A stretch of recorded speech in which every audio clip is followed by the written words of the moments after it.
মধ্যপ্রাচ্য যুদ্ধকে কেন্দ্র করে বিশ্ব রাজনীতিতে বড় পরিবর্তন ঘটেছে। মধ্যপ্রাচ্যে এখন সংঘর্ষ চলছে ইরান, ইসরায়েল এবং যুক্তরাষ্ট্রের মধ্যে। এই সংঘাতের মাঝে ইরান বন্ধ করে দিয়েছে বিশ্বের সবচেয়ে গুরুত্বপূর্ণ সমুদ্রপথ হরমুজ প্রণালী। অন্যদিকে রাশিয়ার তেল বিক্রির উপর যে নিষেধাজ্ঞা ছিল সেটি তুলে নিয়েছে যুক্তরাষ্ট্র। প্রশ্ন হলো, এটি কি ইরানের কৌশলগত জয় নাকি যুক্তরাষ্ট্রের বড় ব্যর্থতা? বিশ্বের প্রায় 20% তেল প্রতিদিন হরমুজ প্রণালী দিয়ে যায়।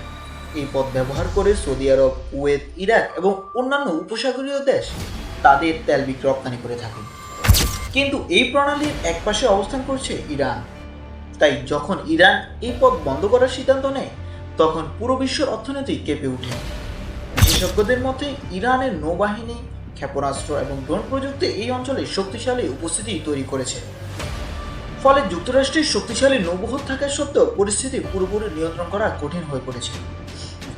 মধ্যপ্রাচ্যে দীর্ঘদিন ধরে সামরিক শক্তি বজায় রেখেছে যুক্তরাষ্ট্র, কিন্তু বাস্তবে দেখা যাচ্ছে ইরানের মতো একটি আঞ্চলিক শক্তিকে পুরোপুরি নিয়ন্ত্রণ করা সহজ নয়। হরমুজ প্রণালী বন্ধ হয়ে যাওয়ায় বিশ্ববাজারে তেলের দাম বেড়েছে। এই পরিস্থিতিতে যুক্তরাষ্ট্রের সবচেয়ে বড় চ্যালেঞ্জ হলো একদিকে যুদ্ধ পরিস্থিতি সামলানো, অন্যদিকে বিশ্ব অর্থনীতিকে স্থিতিশীল রাখা।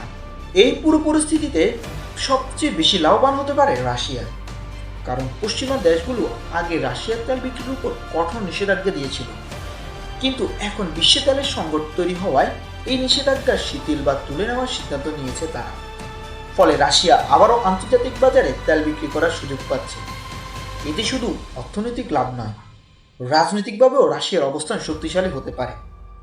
মধ্যপ্রাচ্যের এই সংঘাত শুধু আঞ্চলিক যুদ্ধ নয়, এটি এখন বিশ্ব অর্থনীতি ও জ্বালানির রাজনীতির বড় অংশ হয়ে উঠেছে।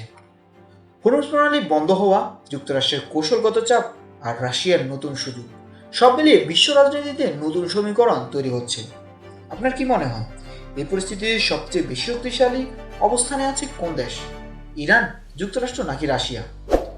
কমেন্টে আপনার মতামত জানাতে ভুলবেন না।